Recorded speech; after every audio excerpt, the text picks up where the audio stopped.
Hello everyone, how you going? Welcome to Canada versus New Zealand, but in the food department, not in the sporting department or anything like that. No, where the true war lies. And so let's just see how do the two compare, because they are both British colonies from the get-go, but I'm sure they both have their own little flavour to it. It's the ultimate battle. Two patriotic comedians competing against each other Travelling deep into the heart of their beloved countries. to answer the age-old question, Whose nation is best? Canada Or New Zealand? Welcome To the nations. Alrighty then. Canadians know steak. They've got aged meats, they've got caressed meats, they've got meats that people just hold for a few days, talking sweetly to them. I think they do good maple syrup. Yeah. They Everybody don't really do says that. That's just milking a tree. Like in New Zealand, they have old ladies with wasting diseases and skin problems rub the meat. That's why it's so terrible. Which country has better food? Ooh la la! Here we are in beautiful Montreal, and what better place to talk about food? Now, we have great things like, poutine. We have lobster with melted butter. We have smoked salmon from British Columbia. Wow, I mean, we have roast lamb with mint sauce. We have sausage rolls, we have a steak and cheese pie, and we have the joy that is a lolly cake. Well, you know what? The real test of a country's cuisine is in how they prepare their steak and fries. Yes, so hungry. Wanna eat.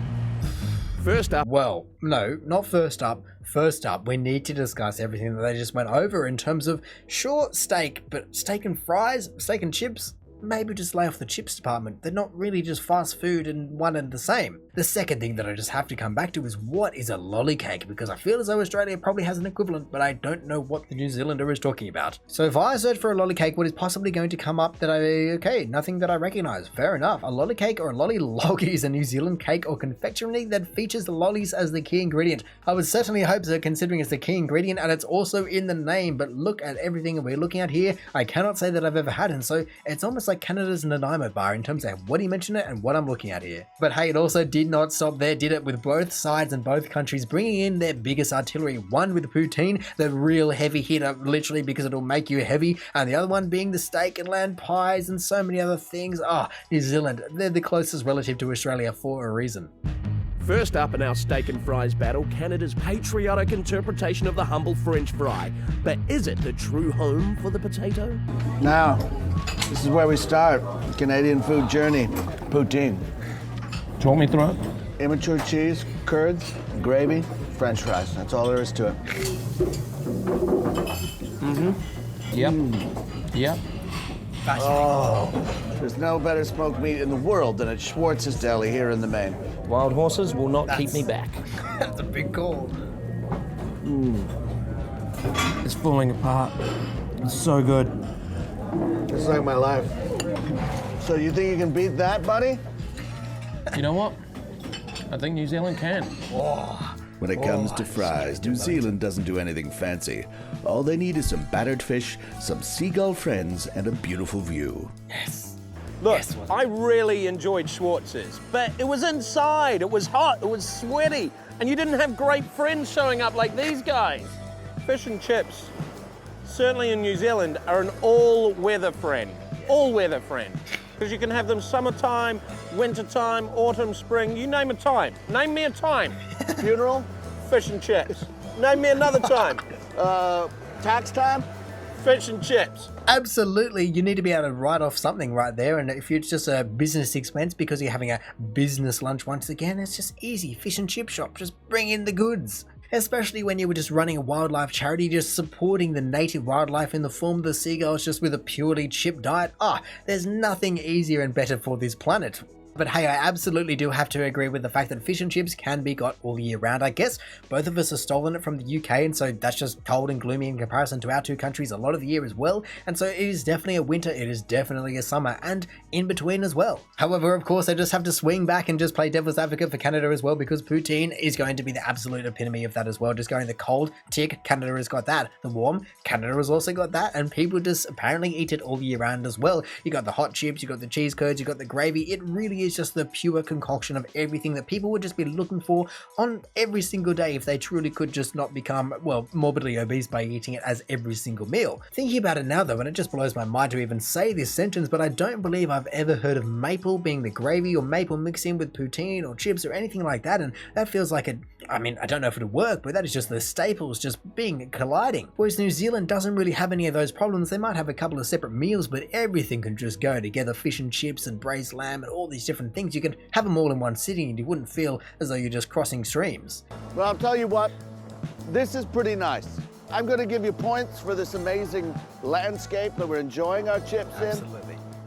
I'll give it to you. Even though potatoes are delicious as far as root vegetables go, everyone knows it's all about that meat, Here we are at Logan Brown, which is one of the best restaurants in Wellington, if not in the country. So we have grass-fed New Zealand beef fillet, locally reared just by Steve's house, he's got a pad, and a kale gratin, because kale's extremely good for you, so while you're eating everything that's bad for you, kale just completely takes away from all the Scrapes bad. off the sides. So you're okay. Mate, you've balanced it perfectly. And a little jus. Jus is French for Jews. Yeah. I'm angry. This is so delicious. You guys have even made kale taste good. You know how we make it taste good? Litres of cream and kilos of bacon. This is the wire wrapper Pinot Noir. It comes from the same place as the beef comes from. Oh, so they know each other. Probably.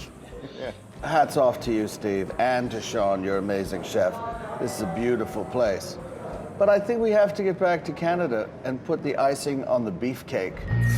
Well, okay, before he goes too far, I definitely just want to appreciate the kind of level that guy went to. I mean, I guess it's 5-star dining, and so I shouldn't be too surprised, or I guess I can only imagine it's 5-star dining, but either way, the entire thing is definitely a little bit foreign to me. However, the thing that isn't foreign to me is the kind of dish that he is having, or in particular, the meat that he is having there. Because as he says here, So we have grass-fed New Zealand beef fillet, which, to be fair, is definitely once again something that Australia and New Zealand share, for goodness sake.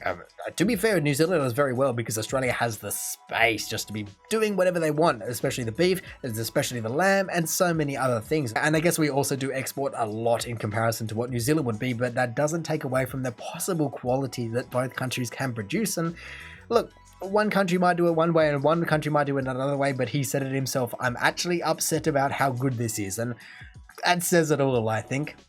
With that steak burning a hole in my soul, the only option is for me to go to Halifax, Nova Scotia, and give Jared a true Canadian steak. What's it gonna be? So, I've tasted New Zealand steak. And it was pretty damn good. PDG. IGI. But I'll tell you what, the chef here is going to cook you up a steak that will make you want to tear your own head off and mail it home. Mate, let's get amongst it. What?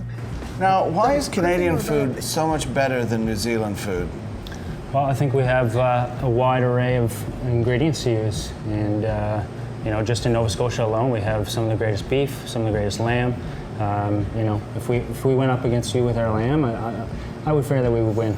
But the universal language of food is steak. Am I wrong? I mean, everyone in the world makes a steak. Yeah. And we're going to find out how good right now Canada is.